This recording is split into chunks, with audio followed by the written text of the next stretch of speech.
नमस्कार मित्रांनो, आजच्या व्हिडिओमध्ये आपल्याला आपलं वोटर आय डी हरवलं असेल किंवा तुम्हाला तुमचं ZRP नंबर शोधायचा असेल आणि आपलं ZRP नंबर माहीत नसेल आपल्याला, तर आपण कसं सर्च करून आपण ZRP नंबर काढू शकतो आपला आणि आपला वोटर आय डी आपण डाउनलोड करू शकतो. बघा मित्रांनो, आपण या व्हिडिओमध्ये संपूर्ण प्रोसेस बघणार आहे.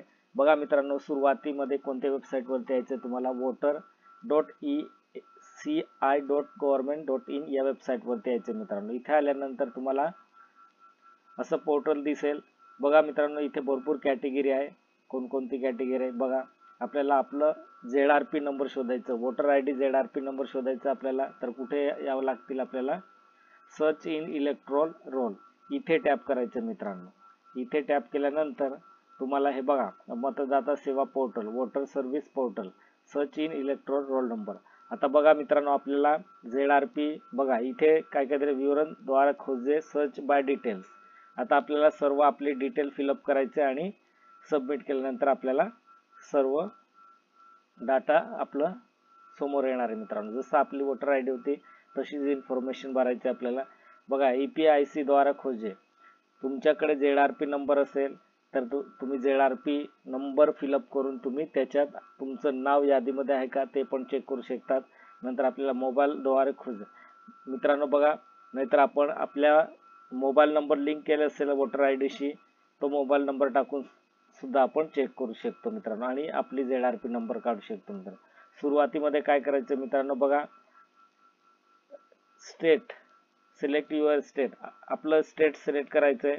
आपलं स्टेट केल्यानंतर आपल्याला लँग्वेज चॉईस करायची मित्रांनो. सिलेक्ट लँग्वेज कोणती असेल तुमची ते एक बघा, ज्या स्टेटमध्ये जी लँग्वेज लागू असेल ती लँग्वेज येणार मित्रांनो त्याच्यात. हे बघा, मी सिलेक्ट केलं मराठी. नंतर पर्सनल डिटेल, पहिले नाव. आता तुमचं जसं वोटर आय डीमध्ये फर्स्ट नेम, मिडल नेम जसं होतं तसं तुम्हाला इथे फिलअप करायचं. आता कसं फिलअप करायचं आहे? तुमचं नाव आणि तुमचं फादरचं नाव इथे फिलअप करायचं आहे. नंतर तुमचं इथे सरनेम फिलअप करायचं आहे मित्रांनो.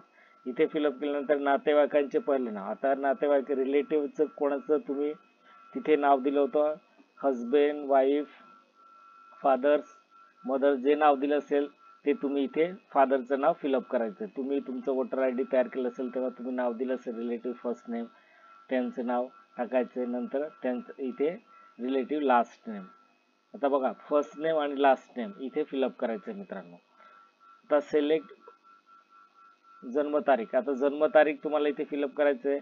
डे, मंथ, इयर, जर आपल्या वोटर आय डीमध्ये जन्मतारीख आपण फिलअप केलं होतं ते फिलअप करायचं आहे.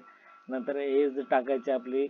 नंतर आपलं जेंडर चॉईस करायचं आहे, पुरुष, मादी, फिमेल, थर्ड जेंडर जे असेल ते तुम्ही इथे सिलेक्ट करायचं आहे.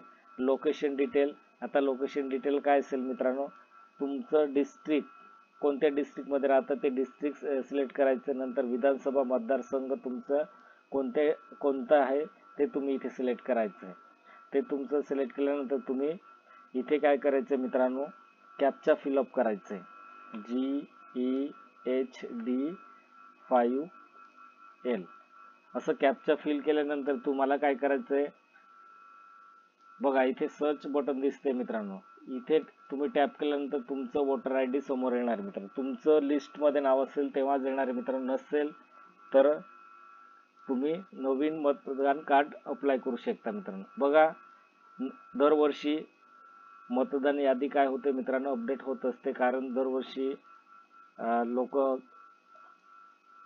अपडेट करत असतात. कुठे एखाद्या दुसऱ्या गावी चालले गेले असेल तर तिथे जाऊन अपडेट करतात, किंवा कोणाचं हरवलं असेल, कोणाचं काय झालं असेल, किंवा काही टेक्निकल इश्यूमुळे त्यांचं डिलीट झालं असेल तर ते काय करतात मित्रांनो, तिथे आपले नाव कट होऊन जातं मित्रांनो. तर आपण चेक करू शकता. आपलं ZRP नंबर असेल तर ZRP नंबर टाकून आपण चेक करायचं आहे. पण नसेल ZRP नंबर तर मोबाईल नंबर फिलअप करून तुम्ही डाउनलोड करू शकता तुमचं वोटर आय डी कार्ड. मित्रांनो, व्हिडिओ आवडला असेल तर सबस्क्राईब करा. जय हिंद, जय महाराष्ट्र.